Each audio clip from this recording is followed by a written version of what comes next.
Vannacht om 11 heb ik een noodverordening ingesteld voor Ajem, omdat er ongeregeldheden dreigen te ontstaan.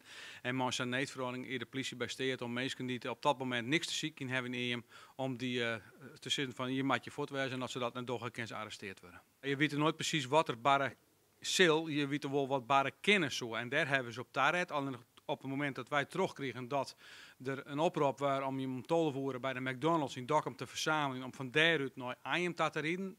En er waren in Ajem al zo'n 100 tot 150 mensen op strutten. Toen waren het beeld dus duidelijk van je wordt dus duidelijk iets in gang zetten om rellen te creëren. Waarbij het een aantal mensen mooi doen en een aantal mensen er op aankomt om daar nooit te zien en misschien ik wil nog mooi te doen. Nou, die ontwikkeling wonen wij voorwijzen. Die hebben keerd, maar dit is een neetverordening. Die auto's binnen net in Ajem kwamen, maar die hebben dat zin houden kennen. En de politie het optreden kennen in Ajem, waarbij een aantal de ME op linie west het. Mensen net slaan het, maar wel vertrouwen het en de mensen hebben er uiteindelijk gehoor aan.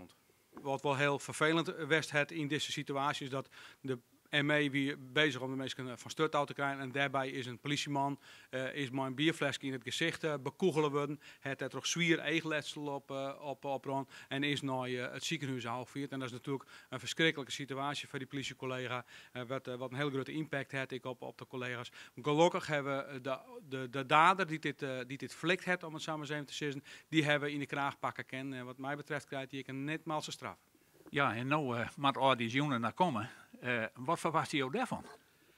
Ja, hier weten wij net precies wat er commercieel, wat wij wel weten, is dat wij dus maximaal daar hier met de politie, met de gemeente werken en de brandwacht, ben wij erop klaar om waar dat kan, mensen te helpen op het moment dat brandjes of iets oors er is dat bedreigend is voor jou om optreden te kennen. Bij NEET assisteert de politie om de situatie veilig te maken.